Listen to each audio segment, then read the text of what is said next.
Quand un artiste tombe malade, le public découvre soudain une vérité brutale. Derrière la voix, derrière le sourire, derrière les émissions, les scènes et les applaudissements, il y a un corps qui peut lâcher. Un diagnostic peut tout arrêter. Une tournée peut disparaître en une phrase. Une carrière peut se transformer en combat silencieux.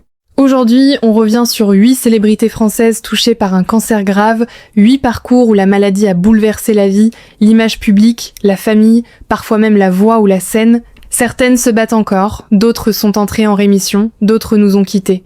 Mais toutes ont laissé une trace, parce qu'à travers leur combat, c'est une partie de leur humanité que le public a découverte. Avant d'aller plus loin, dites-moi en commentaire quelle personnalité vous a le plus marqué dans son combat contre la maladie.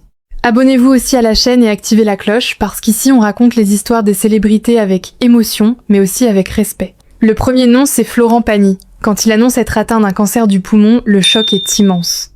Florent Pagny, c'est une voix solide, une présence forte, un homme que beaucoup imaginaient presque invincible.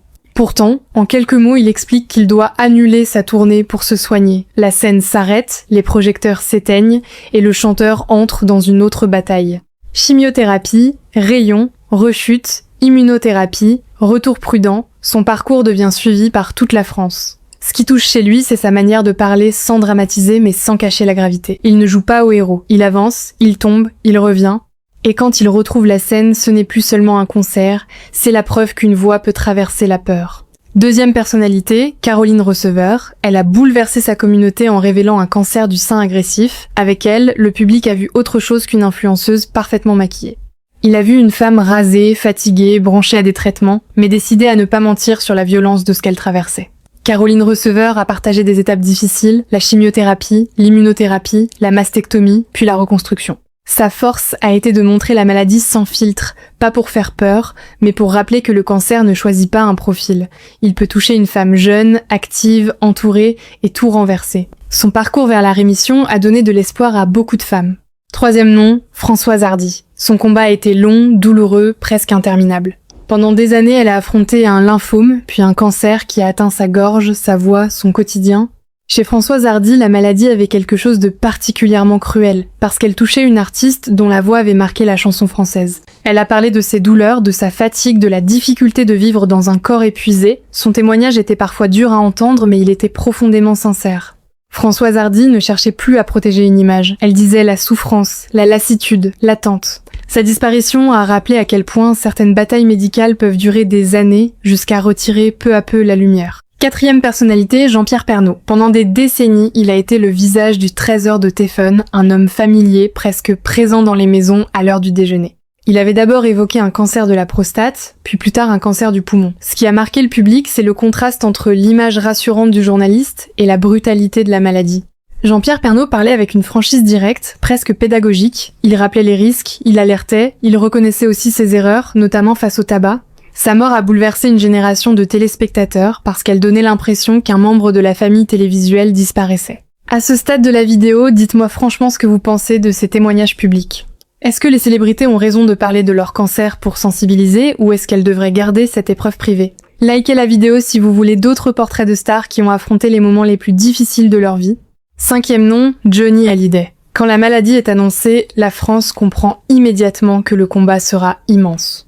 Johnny, c'était le feu, la scène, le cuir, les stades, la puissance. Imaginer cet homme face à un cancer du poumon était presque impossible pour ses fans.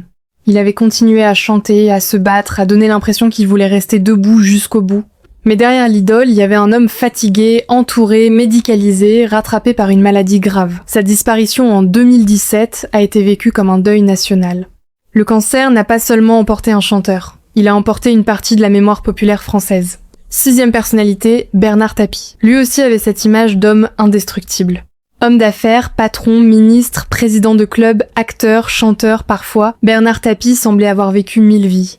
Mais le cancer de l'estomac, étendu ensuite à d'autres zones, a installé un combat long et violent. Tapie ne voulait pas donner l'image d'un homme vaincu. Il parlait de traitement, d'espoir, de protocole, avec cette combativité qui le caractérisait. Ses dernières apparitions ont montré un corps très affaibli, mais un mental encore debout. Son combat a touché même ceux qui ne l'aimaient pas, parce qu'il révélait une vérité simple. La maladie finit par égaliser les puissants et les anonymes. Septième nom, Michel Delpech. Sa voix douce avait accompagné des générations avec des chansons populaires, tendres, souvent nostalgiques. Mais la maladie a frappé l'endroit le plus symbolique pour un chanteur. La gorge, la langue, la voix. Michel Delpech a affronté un cancer difficile, douloureux, avec une grande pudeur. Pour un artiste qui avait vécu par les mots et par le chant, voir son corps attaquer cette zone avait une dimension presque tragique.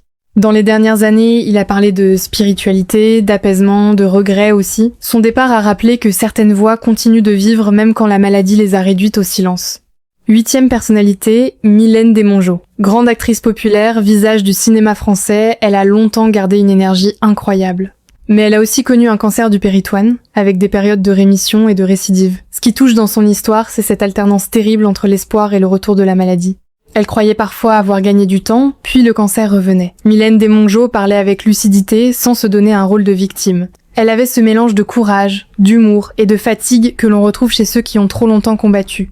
Sa disparition a laissé l'image d'une femme qui a continué à exister, à parler, à se battre, même lorsque son corps ne suivait plus. Ces 8 parcours sont différents, mais ils racontent tous la même chose. Le cancer ne touche pas seulement un corps, il touche une carrière, une famille, une voix, une image, un public. Il transforme la manière dont on regarde une célébrité. Tout à coup, l'artiste devient plus proche, le journaliste devient vulnérable, le chanteur devient un patient, la star devient un être humain. Ce qui frappe aussi, c'est la diversité des réactions. Certains choisissent de tout partager, comme Caroline Receveur ou Florent Pagny. D'autres restent plus pudiques, plus silencieux, ou parlent seulement quand la maladie a déjà tout changé. Mais chaque prise de parole peut aider, elle peut pousser au dépistage, elle peut encourager quelqu'un à consulter, elle peut rappeler que derrière une fatigue, une toux, une douleur ou un symptôme ignoré, il peut parfois y avoir quelque chose de sérieux. Bien sûr, il ne faut jamais réduire ces personnalités à leur maladie. Florent Pagny reste une voix immense, Françoise Hardy reste une icône, Johnny reste le taulier, Jean-Pierre Pernaut reste le visage d'un journal populaire, Bernard Tapie reste une personnalité hors norme, Michel Delpech reste une plume de la chanson française, Mylène Desmongeaux reste une actrice marquante, Caroline Receveur reste une femme qui a transformé son épreuve en message.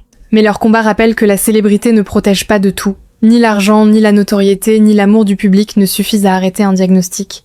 Ce qui reste, c'est la façon d'affronter l'épreuve. Avec pudeur, avec colère, avec espoir, avec fatigue, parfois avec silence. Il y a aussi une autre chose à retenir, ces histoires ne doivent pas être regardées seulement comme des drames de célébrité. Elles rappellent l'importance du dépistage, des traitements, du soutien familial et de la parole. Quand une personnalité connue ose parler, elle peut donner du courage à des milliers de personnes anonymes qui vivent la même peur dans le silence.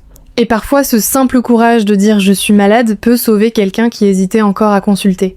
Et vous, quelle histoire vous a le plus touché ? Celle de Florent Pagny, de Caroline Receveur, de Françoise Hardy, de Johnny Hallyday, de Jean-Pierre Pernaut, de Bernard Tapie, de Michel Delpech ou de Mylène Desmongeaux ? Dites-le en commentaire, abonnez-vous à la chaîne, activez la cloche et partagez cette vidéo avec quelqu'un qui a besoin d'entendre que derrière chaque combat, il peut aussi y avoir une leçon de courage.